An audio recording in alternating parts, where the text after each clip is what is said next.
Hello friends, welcome back to the channel परमायेज the virtue of humanity. आज हम discuss करने वाले हैं बहुत ही इंपॉर्टेंट टॉपिक। लेकिन उससे पहले अगर आपने चैनल को सब्सक्राइब नहीं किया है तो please subscribe the channel and hit the bell icon so that जब भी कोई न्यू वीडियो अपडेट हो तो उसकी नोटिफिकेशन आपको आसानी से मिल जाए। Today we will discuss about digital India program, digital India campaign भी जिसे कहते हैं। द इम्पॉर्टेंट प्रोग्राम और the campaign in this pandemic day, digital technology की इंपॉर्टेंस दिखी है in our daily life, in social life and at our work and etcetera, for which many more big companies has invested in India's digital platform. सबसे पहले बात करें तो Google has announced to invest $10 billion, around 75 crore in India over the next 5 years. Here we will discuss about the program only. So let's start. Digital India is a flagship program. Flagship का मतलब होता है the best और दी important, most important, ठीक है। So digital India is a flagship program of the government of India with a vision. Vision क्या है? To transform India into digitally empowered society and knowledge economy. Digital India program launch हुई थी 1st July 2015 with an objective. What objective? Of connecting rural areas with a high-speed internet network and improving digital literacy. Government of India के द्वारा launch किया गया एक ऐसा programme, एक ऐसा कैंपेन जो गवर्नमेंट रिलेटेड सर्विसेज को इलेक्ट्रॉनिकली अवेलेबल कराती है to every citizen. In this initiative, rural areas with high speed internet network के साथ कनेक्ट किए जाएंगे। Digital India consist of 3 core component. 3 core component जो हैं, सबसे पहला the development of secure and stable digital infrastructure. जो भी डेवलपमेंट होगी डिजिटल इंफ्रास्ट्रक्चर के अंदर वो सिक्योर होंगी। Second, delivering government services digitally. जो भी गवर्नमेंट सर्विस होगी वो डिजिटली डिलीवर की जाएगी, डिजिटल अवेलेबल होगी सिटीजन्स को। And universal digital literacy. जब सारी सर्विसेज इलेक्ट्रॉनिक होगी तो ऑब्वियसली ऑनलाइन इंफ्रास्ट्रक्चर इंप्रूव होगी by increasing internet connectivity.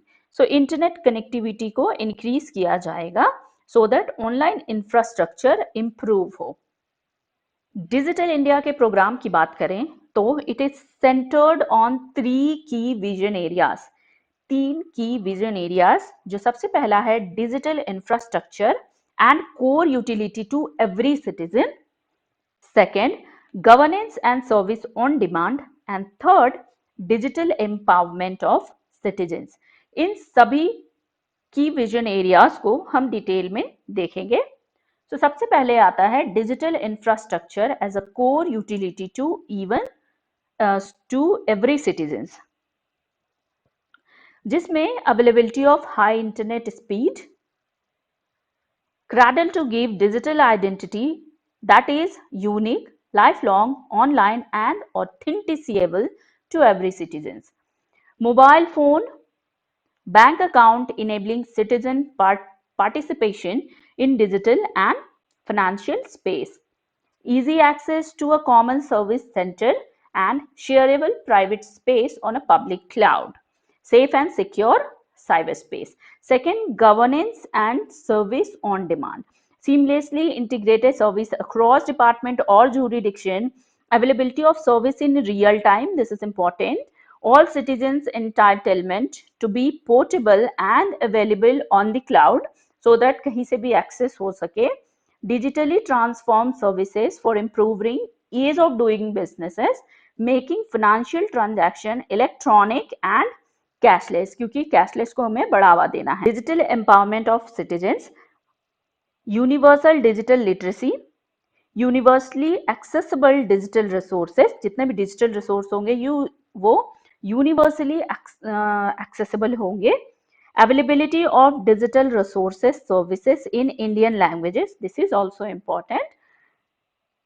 Collaborative digital platform for participative governance, and citizens not required to physically submit government document certificates.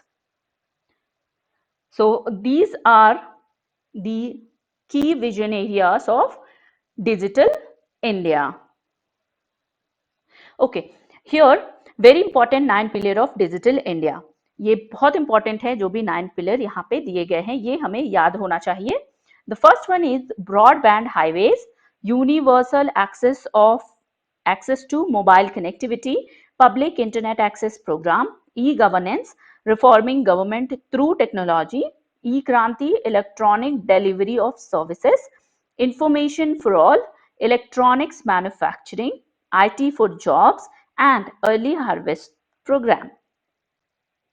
ये सभी multiple ministries and department से operate होंगे. Obviously आप ये 9 pillars जो देख रहे हैं यहाँ पे डिफरेंट मिनिस्ट्रीज और डिपार्टमेंट्स एक साथ मिलके ऑपरेट करेंगे.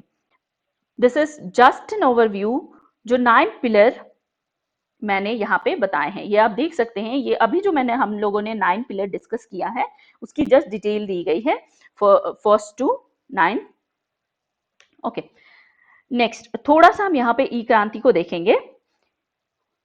Pillar number 4 and 5, the digital India program, e-governance, reforming government through technology, and e-Kranti, electronic delivery of services, respectively, are directed linked to the e-Kranti. National E-Governance Plan, NEGP 2.0. The vision of e-Kranti is transforming e-governance for transforming governance. E-Kranti ensure करेगी कि government wide transformation by delivering all government services electronically to citizens through integrated and interoperable system via multiple modes. अब multiple modes अगर होगी तो वहां पे ensure होगी efficiency, transparency and reliability of such services जो अफोर्डेबल कॉस्ट में मिलेंगे. The implementation of e-Kranti is vital for Digital India, for delivery of e-governance, easy governance and good governance in the country. बात अगर होती है implementation approach की, तो आपको पता है कि digital India is an umbrella program that covers multiple government ministries and department. Multiple government ministries and departments क्यों है? बिकॉज ऑफ द 9 पिलर, क्योंकि डिफरेंट मिनिस्ट्री इन्वॉल्व होगी. जहां large number of idea and thoughts एक साथ single and comprehensive vision के रूप में इंप्लीमेंट होंगे for a large goal. Okay, this is here written for a larger goal, जिसके लिए गवर्नमेंट ऑफ इंडिया ने common and support ICT infrastructure establish की है, जिसे कंप्लीशन टाइम टारगेट से मॉनिटर किया जाएगा. There is some another government of India initiative, और भी बहुत से इनिशिएटिव है जो गवर्नमेंट ऑफ इंडिया के द्वारा लिए गए हैं, जिसमें सबसे पहले और सबसे इंपॉर्टेंट की बात करेंगे डिजिटल लॉकर. अब DigiLocker is a flagship initiative of Ministry of Electronics and IT under Digital India program. So under Digital India program, DG Locker has also initiated. DG Locker का जो aim है, digital empowerment of citizens by providing access to authentic digital documents to citizens, digital document wallet. अब इसका क्या मतलब होता है digital document wallet? Simple term में अगर हम इसे देखें तो डिजिटल लॉकर, एक डिजिटल लॉकर और डिजी लॉकर, इसे दोनों कहते हैं. सो डिजी लॉकर एक डिजिटल डॉक्यूमेंट वॉलेट है जहां से ऑथेंटिक डिजिटल डॉक्यूमेंट्स को एक्सेस किया जा सकता है. ये सभी ई डॉक्यूमेंट अपलोड किए जाएंगे बाय रेस्पेक्टिव इश्यूअर अथॉरिटी. जो अथॉरिटी से इशू करती है उसके द्वारा ही अपलोड या अपडेट किया जाएगा. ओके, वेब पोर्टल और मोबाइल एप्लीकेशन के जरिए डिजी लॉकर को एक्सेस किया जा सकता है. मतलब इसकी वेब पोर्टल भी है और ऐप भी है। सो इसे दोनों तरीके से यूज किया जा सकता है। नाउ यहाँ पे आप देख सकते हैं, यहाँ पे एक सेंटेंस दी गई है, the issued document in DigiLocker system are deemed to be a part deemed to be at par with original physical documents as per Rule 9A of the Information Technology Preservation and Retention of Information by Intermediaries Providing Digital Locker Facilities Rules 2016। मतलब for example driving licence की अगर बात करें तो e copy of your driving licence and vehicle registration certificates kept in DigiLocker treated as a valid document. मतलब hard copy driving licence नहीं है आपके पास और आपने कोई ट्रैफिक रूल ब्रेक किया है तो डीजी लॉकर से डॉक्यूमेंट आप दिखा सकते हैं, that will also treated as a valid document proof. DigiLocker linked to both Aadhaar card and cell phone numbers. Also, you can upload scanned copies of your documents in PDF, JPEG format and PNG format. मतलब आप भी scan copy upload कर सकते हैं digi locker में। Benefits क्या होंगे digi locker के? डिजी लॉकर अगर आप यूज करेंगे तो इंपॉर्टेंट डॉक्यूमेंट्स कभी भी कहीं से भी एक्सेस हो सकते हैं। डिजिटल डॉक्यूमेंट एक्सचेंज करते टाइम सिटीजन का कंसेंट इज मैंडेटरी। मतलब आपके फोन और आधार से लिंक्ड है, फोन नंबर से लिंक्ड है, तो ऑब्वियसली आप उसको ऑथराइज करेंगे, कंसेंट देंगे, तभी आप किसी को शेयर कर सकते हैं, दिखा सकते हैं। Third one is faster service delivery, government benefits, employment, financial inclusion, education, health. So कोई भी गवर्नमेंट से रिलेटेड फैसिलिटी होगी तो वो आप इजीली एक्सेस कर सकते हैं, बिकॉज सारे जो आपके गवर्नमेंट से रिलेटेड डॉक्यूमेंट्स है वो डिजी लॉकर में अपलोडेड होते हैं और आप इजीली एक्सेस कर सकते हैं। Next is Bhim UPI. This is also a important initiative of Government of India. Full form Bharat Interface for Money। भीम यूपीआई पेमेंट ऐप है।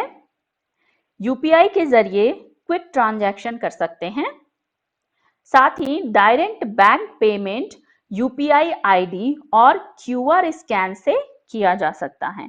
यूपीआईडी एंड स्कैनिंग क्यूआर, जो क्यूआर कोड आते हैं उसके जरिए आप इसे स्कैन करके पेमेंट इजीली कर सकते हैं। You can also request money through app from UPI ID. Okay, this is a important point. बिना इंटरनेट के भी भीम ऐप आप यूज कर सकते हैं। This is a unique payment solution. Without internet you can also use. You can dial *99# from any phone and avail the same feature of Bheem on your mobile screen. You can also register for Bheem using *99#. By 2025, India to attain $1 trillion economic value. This is the India's $1 trillion digital opportunity is an endeavor of Ministry of Electronics and Information Technology. बात अगर economic country की करें तो India's digital consumer base is second largest in the world and growing at the second fastest rate among major economics. जो बड़ी economic city हैं उनसे अगर कंपेयर किया जाए तो यहाँ आप देख सकते हैं 9 नेशनल प्रायोरिटी एरियाज हैं that have the potential to create $1 trillion economy value by 2025 for India. मतलब कुछ ऐसे इंपॉर्टेंट एरियाज हैं जहां पे अगर फोकस किया जाए तो $1 ट्रिलियन इकोनॉमी वैल्यू बाय 2025 जो इंडिया का टारगेट है that can easily B achievable. सबसे पहले energy for all, quality education for all, health care for all, e-governance of the future, 21st century IT infrastructure and software capabilities, जो हम अभी देख रहे हैं in this pandemic. Next generation financial services, doubling farmers' income, make in India, make for India, make for the world. Local for vocal अभी हम देख रहे हैं. Jobs and skills for the future. ठीक है, इन सभी पे अगर फोकस किया जाए तो हम $1 ट्रिलियन इकोनॉमी जो वैल्यू है इजीली उसको अचीव कर सकते हैं. ओके, आज गवर्नमेंट ऑफ इंडिया के जरिए जो डिसीजन लिए जा रहे हैं with respect to digitalization, that has emerged as a key for global economic growth. Why? Because Digital India program has shown the digitalization has enormous power to address many socio-economic challenges, leading to a more equitable society. Digital India has also laid the robust foundation for India to embark digital transformation program. Like बहुत सारे programme initiative लिए गए हैं government of India के जरिए जो digital India को बढ़ाने में बहुत ज़्यादा योगदान जिसने दिया है. सबसे पहले आधार, jam trinity, Jan Dhan account, Aadhaar and mobile, भीम जो अभी हमने देखा, e sign, digital locker we have already seen, Aadhaar enabled payment system are now able to connect and empower our society. Okay, so India is trying to address the problem of internet access through a mega project, namely BharatNet. अब हम digital India की बात कर रहे हैं, पूरे India को digitalise करने की बात कर रहे हैं. जब डिजिटलाइज करेंगे तो इंटरनेट एक्सेस का बहुत बड़ा इंपॉर्टेंट रोल होता है, जिसके लिए भारतनेट एक ऐसा प्रोजेक्ट है जिसके जरिए इंटरनेट एक्सेस प्रॉब्लम को एड्रेस किया जा रहा है. It is a non discriminatory access for all, मतलब कोई भी डिस्क्रिमिनेशन नहीं होगा, सभी लोग with respective of anything, everyone can access internet. 2.5 lakh ग्राम पंचायत में 100 Mbps कनेक्टिविटी प्रोवाइड होगी. 2.5 लाख जो ग्राम पंचायत हैं with a speed of 100 Mbps. Hence, Digital India program can be considered as a good initiative or good innovative program to transform India digitally. Okay, so that's all for today. This was all about Digital India program. I hope आपको समझ आई हो. Digital India से related कोई भी query या doubt हो तो आप पूछ सकते हैं कमेंट सेक्शन में, वहां पे हम डिस्कस कर लेंगे. इसके साथ ही अगर चैनल को सब्सक्राइब नहीं किया है तो चैनल को सब्सक्राइब कर लें और ज़्यादा से ज़्यादा लोगों के साथ शेयर करें. मिलती हूँ नेक्स्ट वीडियो में एक नए टॉपिक के साथ. Bye bye.